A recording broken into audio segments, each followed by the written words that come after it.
Estamos aquí en la edición domingo del informativo y siempre por Radio Nacional de Perú. Hoy conversamos con el economista William Muñoz de la Universidad Católica sobre un tema clave muy importante, las barreras culturales que todavía impiden a muchos jóvenes acceder a la educación superior en nuestro país. Muy buenos días, bienvenido a Radio Nacional. Gracias, Iván, Antonella. Bueno, cuéntenos, gracias por su visita. Permíteme, Antonella, para un poquito enfocarnos. Estamos en el siglo XXI.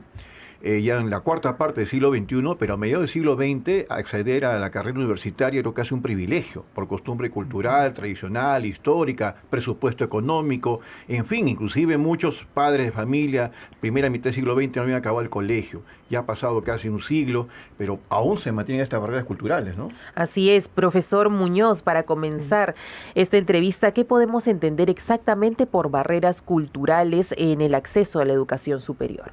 Sí, cómo no.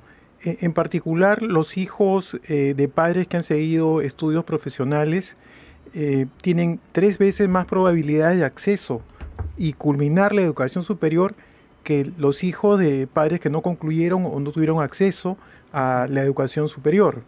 Esto fundamentalmente porque evidentemente los profesionales acceden en promedio a mejores ingresos, pero también a redes de contactos, pero también a hábitos, a diálogos relacionados con aspectos aspiracionales de un trabajo también profesional e información que ayude y oriente a un joven, que no es el caso precisamente de los hijos de padres que no tienen estudios superiores. Actualmente en nuestro país, ¿qué tan fuerte es este problema y también en qué regiones es en que se percibe más? Sí, mire, pese a determinados logros, ¿no? Efectivamente, como menciona Iván, décadas atrás esto era mucho más grave. Ahora se calcula que un 17% de los adultos en el Perú concluyen los estudios superiores. Y eso efectivamente ha mejorado, pero esto está enfocado fundamentalmente en Lima y en ciudades intermedias de la costa. No así, la brecha es más amplia en las zonas amazónicas, en las zonas altoandinas remotas por problemas de acceso y cobertura de la universidad pública, por ejemplo. Incluso en provincias, en regiones, hasta el siglo pasado, si el hijo mayor o segundo hijo de un grupo de varios hermanos quería estudiar, tenía que venir a Lima y toda la familia lo seguía, ¿no? Papá, mamá, venían acá a la capital para que siga estudios universitarios. Puede ocurrir de que padre de familia, quizás con la costumbre del siglo pasado, consideren que su hijo no es necesario que tenga una carrera profesional y que de repente estudie una carrera de técnico, de mando medio, como se dice. Esto aún persiste, algo usted ha adelantado de que ya está cambiando y qué bueno, ¿no? Sí, mire, en el Perú como hay mucha informalidad, ¿no? Seguramente muchos padres piensan que el hecho de que el hijo tenga un capital y pueda realizar cualquier actividad comercial, por ejemplo, sea suficiente para subsistir. Pero está demostrado que si queremos una mejor calidad de vida y acceder a mejores ingresos, redes de contacto, entonces sí la educación superior se vuelve una exigencia, ¿no? Sobre todo para integrarnos a redes internacionales, a globalizarnos. ¿Qué consecuencias trae que grande parte de los adultos mayores pues no lleguen a las universidades para nuestro país, tanto económica como socialmente? Sí. Está demostrado que la educación superior pues genera movilidad social, ¿no? El desarrollo de las clases medias en parte ha tenido que ver mucho porque se ha difuminado las universidades, los profesionales. No obstante, como bien mencionaba Iván, anteriormente pues los padres no era una exigencia la formación de educación superior. Nosotros en la Universidad Sede Sapien, por ejemplo, la mayoría de nuestros egresados son el primer profesional de la familia, la primera generación de profesionales, y esto pues es todo un logro para la familia y para el joven que va a mejorar ingresos, relaciones sociales, es decir, va a escalar. Hay padres, familia y tutores que nos están escuchando en estos momentos, economista Muñoz, y claro, ¿quién mejor que usted, con este estudio y análisis que ha realizado para la Universidad Católica Sede Sapienta, le podría decir a ellos que están sintonizando la radio, que quizás no tienen presupuesto, no tienen visión de futuro, como siempre se escucha también ellos, ¿no? ¿Por qué es importante que ellos deben hacerles entender a sus hijos, y sus hijos quizás que realmente quieren estudiar y no tienen medios, recursos, oportunidad, puentes de comunicación, no deben desmayar en este propósito? Lo escuchamos. Sí. Es importante informarse. Creo yo de que ahora felizmente el Ministerio de Trabajo, el Ministerio de Educación, el portal ponteencarrera.p, entre otros, informan. Entonces, el gran problema del joven es estar desinformado y tomar decisiones erráticas.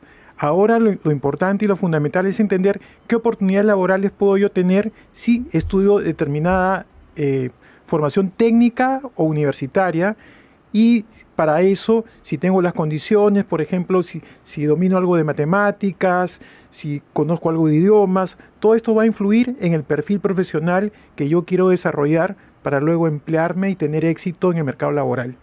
Desde su perspectiva, ¿qué políticas públicas o iniciativas se deberían tomar para ayudar a derribar estas barreras?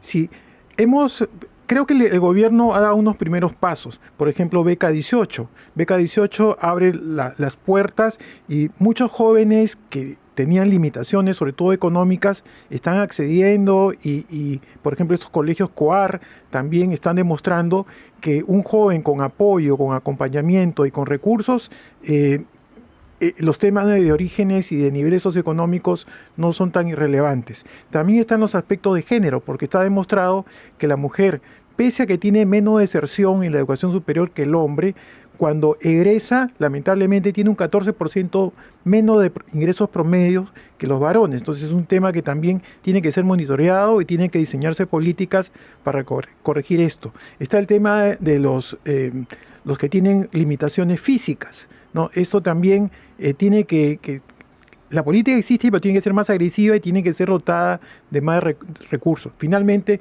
nosotros, como Universidad Católica Sede Sapiense, en Atalaya apoyamos a las comunidades nativas, ¿no? Entonces, esto también es importante porque son pocas las universidades que se orientan a las comunidades que son minorías. Economista Muñoz, calidad versus cantidad. Ahora hay más universidades. Hace poco el Congreso de la República aprobó proyectos de ley para que se creen 20 universidades. Aquí mismo con Antonella los domingos por la mañana leemos que siguen presentando proyectos de ley congresistas, quizás con apetito electoral, para decir yo presenté proyecto de ley para que sea de mi distrito y de mi provincia una universidad. Pero en fin, indudablemente este tema tiene que ser vital en el debate de candidatos el próximo año. ¿Qué propone usted, su análisis estudio? ¿Qué deberían hacer los candidatos en los próximos comicios generales sobre este tema? Es una discusión bastante sensible, ¿no? Porque por un lado efectivamente es populista crear universidades para complacer a los pobladores, ¿no?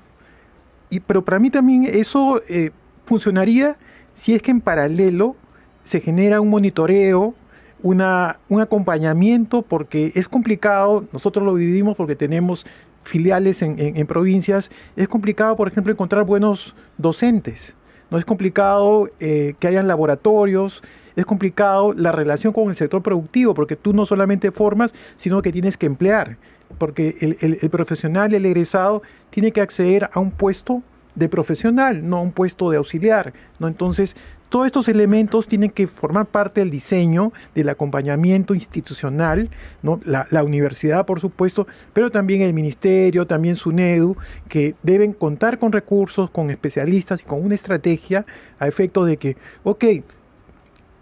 OCDE y UNESCO dicen que faltan universidades en el Perú. Esas 20 podrían contribuir si tuvieran calidad, si tuvieran recursos, si tuvieran los profesionales que pudieran efectivamente formar con calidad. Usted ha tocado un tema bastante importante. ¿Cómo afecta la informalidad en este aspecto? La informalidad normalmente se da en dos niveles, ¿no? Creo que el que a nosotros más nos afecta es el de los microempresarios que operan en condiciones poco estructuradas y cuyo principal prejuicio es que la posibilidad de que escalen va a ser menor. Normalmente un microempresario o un informal está condenado a ser, en la mayoría de los casos, obviamente hay excepciones que logran escalar, pero en la mayoría de los casos un informal y muere pequeño, ¿no? Entonces, si queremos nosotros una ruta de excelencia, de desarrollo, es necesario que el tejido informal vaya formalizando para acceder a mejores conocimientos, a la innovación, mejores mercados, tecnología, y así poder integrarse. Por ejemplo, hoy en el mundo las empresas tienen que integrarse a cadenas globales, articular, para poder ampliar mercados, para desarrollar productos. Esa es la lógica. Y de eso se priva un informal si no busca justamente las autopistas de cumplimiento con la normativa, de la formalización. Más información para romper barreras culturales. Esa sería la recomendación. Así es, lo ha dicho mejor que yo. Claro, no, obviamente, porque usted señala, pues los jóvenes ahora tienen este aparatito, ¿no es cierto?, en todo el día, es su computadora. Ellos no entienden, por ejemplo, hasta ahora por qué los adultos hemos vivido sin este aparatito, ¿no? Es la pregunta que hacen todos. En consecuencia, dije hace unos instantes, no desmayar en tratar de mejorar su vida profesional, preparación académica y todo ello, y de esa forma solamente vamos a poder vencer barreras. Así es. Ahora, también hay que abrir un poco, hay que salir fuera de la caja, ¿no? Las universidades, como también las políticas para los informales, siguen esquemas tradicionales, a veces importados, y no se diseñan de acuerdo a la realidad, ¿no? Si nosotros fuéramos creativos y complementáramos los modelos tradicionales con aspectos innovativos, por ejemplo, para la formación universitaria, la mayoría de universidades siguen la meritocracia, un examen de admisión, ingresan los mejores, ¿no? Y eso deja fuera a mucha gente que efectivamente no se formó bien, pero de repente con acompañamiento esta gente no formada bien en la secundaria podría desarrollar como un buen profesional. Entonces se requieren también modelos inclusivos, innovadores, a medida de la realidad y las necesidades propias de nuestros conciudadanos. También es el caso de las empresas informales, ¿no? De repente las soluciones son soluciones muy de carpeta, muy estructuradas, pero una cosa son los informales de Madre de Dios, que están más orientados a la minería, otra cosa son los informales de Lima, que están más orientados al mercado ambulatorio o al transporte informal. Entonces son realidades distintas que demandan soluciones a medida. Muy bien, don William Muñoz, economista de la Universidad Católica sede Sapienta, muy amable por su visita aquí en Radio Nacional. Es un tema muy interesante que tiene mucho para rato, hay mucho que dar, ¿no? Gracias. Gracias a ustedes. Muchas gracias.